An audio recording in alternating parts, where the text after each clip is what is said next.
अस्सलाम वालेकुम दोस्तों, आज मैं आपको बनी इसराइल के एक अजीम नबी की कहानी सुनाने जा रहा हूँ जिसमें मुजज़ात भी हैं, इम्तिहानात भी हैं और अल्लाह की कुदरत की निशानी भी है। ये कहानी है हज़रत मूसा अलैहिस्सलाम की, जो ना सिर्फ फ़िरौन के दरबार में पले बड़े बल्कि अल्लाह के हुक्म से बनी इसराइल को ग़ुलामी से आज़ाद भी कराया। तो चलिए वक़्त की रेत में पलट कर चलते हैं हज़ारों साल पीछे मिस्र के पुरसरार रास्तों पर। इस वक्त मिस्र में एक जालिम बादशाह फ़िरौन हुकूमत कर रहा था। एक दिन इसने ख्वाब देखा कि बनी इसराइल में एक बच्चा पैदा होगा जो इसको सल्तनत को तबाह कर देगा। फ़िरौन ने फ़ौरन हुक्म दिया कि बनी इसराइल के हर नौमलूद लड़के को कत्ल कर दिया जाए। इस खौफनाक हुक्म के बावजूद अल्लाह की कुदरत देखें कि हज़रत मूसा अलैहिस्सलाम की वालदा को इल्हाम हुआ कि वो अपने बच्चे को एक टोकरी में रख कर दरियाए नील में छोड़ दें। यहाँ से कहानी का पहला मौजज़ा हुआ। वो टोकरी सीधा जा पहुंची फ़िरौन के महल में और इसकी बीवी आसिया ने इसे गोद ले लिया। यूं जिससे फ़िरौन डरता था वो इसके घर में परवान चढ़ने लगा। मूसा अलैहिस्सलाम का नबूवत का सफ़र। हज़रत मूसा अलैहिस्सलाम जवान हुए तो एक दिन उन्होंने देखा एक मिस्री फ़ौजी एक बनी इसराइल को सख्त मार रहा है। गुस्से में आकर उन्होंने इस फ़ौजी को मुक्का मारा जो वहीं मर गया। ये खबर फैल गई और मूसा अलैहिस्सलाम को मदियन हिजरत करनी पड़ी। वहाँ उन्हें हज़रत शुएब अलैहिस्सलाम मिले जिनकी बेटियों की मदद करने पर इन्हें इनाम के तौर पर शादी का मौका मिला। चंद साल बाद जब वो वापस मिस्र आए तो रास्ते में एक हैरत अंगेज़ वाक़या पेश आया। उन्होंने एक दरख्त की शाख से रोशनी देखी जैसे वो जल रही हो मगर राख ना हो रही हो। जैसे ही करीब गए अल्लाह ने आवाज़ दी, ऐ मूसा, मैं तेरा रब हूँ, अपनी जूतियाँ उतार दे, तू मुकद्दस वादी में है। यहाँ अल्लाह ने इन्हें नबूवत अता की और एक लाठी दी जो सांप बन जाती थी और एक मौजज़ा दिया कि जब वो अपना हाथ निकालते तो वो चमकने लगता। अल्लाह ने मूसा अलैहिस्सलाम को फ़िरौन के पास भेजा ताकि इसे हक की दावत दे, मगर फ़िरौन ने अपनी ताकत और जादूगरों पर भरोसा किया। इसने मुल्क के सबसे बड़े जादूगरों को बुलाया ताकि वो मूसा अलैहिस्सलाम का मुकाबला करें। लेकिन जैसे ही हज़रत मूसा अलैहिस्सलाम ने अपनी लाठी ज़मीन पर फेंकी वो एक बड़े अजदहे में तब्दील हो गई और सारे जादूगरों के सांपों को निकल गई। ये देखकर जादूगर सजदे में गिर गए और ईमान ले आए, मगर फ़िरौन ज़िद पर अड़ा रहा। जब अल्लाह का अज़ाब नाज़िल हुआ, टिड्डियाँ, खून, तूफ़ान, मेंढक, तब भी इसने ईमान न लाया।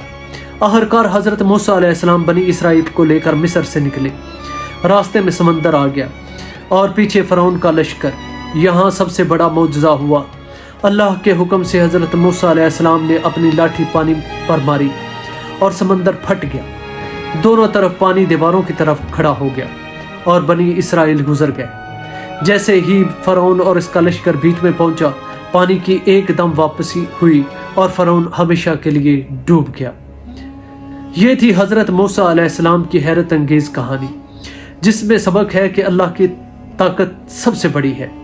आइए अब आपको बताते हैं हज़रत मूसा अलैहिस्सलाम का विसाल कैसे हुआ और उनकी कब्र कहाँ है।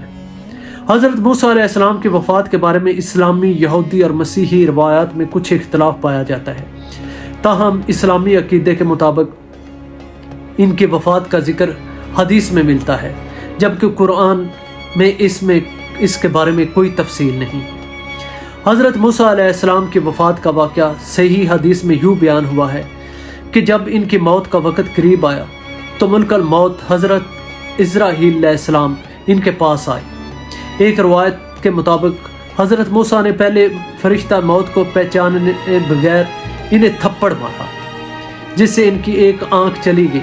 फिर अल्लाह ताला ने फरिश्ते को वापस भेजा और बताया कि हज़रत मूसा को अपनी ज़िंदगी पूरी करने की इजाज़त दी जा रही है। हज़रत मूसा अलैहिस्सलाम ने जब अल्लाह से पूछा कि इसके बाद क्या होगा तो अल्लाह ने बताया कि इनकी कौम को सरज़मीन मुक़द्दस बैतुल मुक़द्दस में ले जाया जाएगा। इसके बाद उन्होंने अल्लाह से इल्तिजा की कि इनकी वफ़ात बैतुल मुक़द्दस के करीब हो। हज़रत मूसा अलैहिस्सलाम की कब्र कहाँ है? हज़रत मूसा अलैहिस्सलाम की कब्र का मुकाम यकीनी तौर पर मालूम नहीं, ताहम एक मशहूर रवायत के मुताबिक इनकी कब्र उर्दन में मौजूद है। बैतुल मुक़द्दस के करीब माउंट नेबो पर या नेबो पहाड़ी उसे कहते हैं, वहाँ मौजूद है। बुखारी शरीफ में हदीस है, जब मूसा की मौत का वक़्त आया तो उन्होंने अल्लाह से दुआ की इनकी कब्र को बैतुल मुक़द्दस के करीब रखे। नबी करीम सल्लल्लाहु अलैहि वसल्लम फरमाते हैं कि अगर मैं वहाँ होता तो तुम्हें इनकी कब्र दिखाता, जो सुरख रतीले टेले के करीब वाक़या है। माउंट नेबू उर्दन के मकाम पर हज़रत मूसा अलैहिस्सलाम की कब्र की एक यादगार बनी हुई है, जो ईसाई रवायत में बहुत मशहूर है। फ़लस्तीन, कुछ लोग ख्याल करते हैं कि वो बैतुल मुक़द्दस के करीब किसी जगह पर दफन है। इस्लामी अकीदे के मुताबिक ज़्यादातर अंबिया की कब्रें पोशीदा रखी गई हैं ताकि वो किसी फितने का शिकार ना हों। हज़रत मूसा अलैहिस्सलाम एक अजीम पैगंबर थे जिन्हें अल्लाह ने बनी इसराइल की रहनुमाई के लिए भेजा। इनकी वफ़ात के बाद इनकी कौम को हज़रत यूशा बिन नून अलैहिस्सलाम ने बैतुल मुक़द्दस में दाखिल कराया। इनकी कब्र का हकीकी मुकाम अल्लाह ही बेहतर जानता है, लेकिन इस्लामी रवायात के मुताबिक वो बैतुल मुक़द्दस के करीब कहीं मौजूद है। प्यारे दोस्तों, अगर हमारी ये वीडियो पसंद आए तो हमारी चैनल को ज़रूर सब्सक्राइब करें और वीडियो को लाइक करें।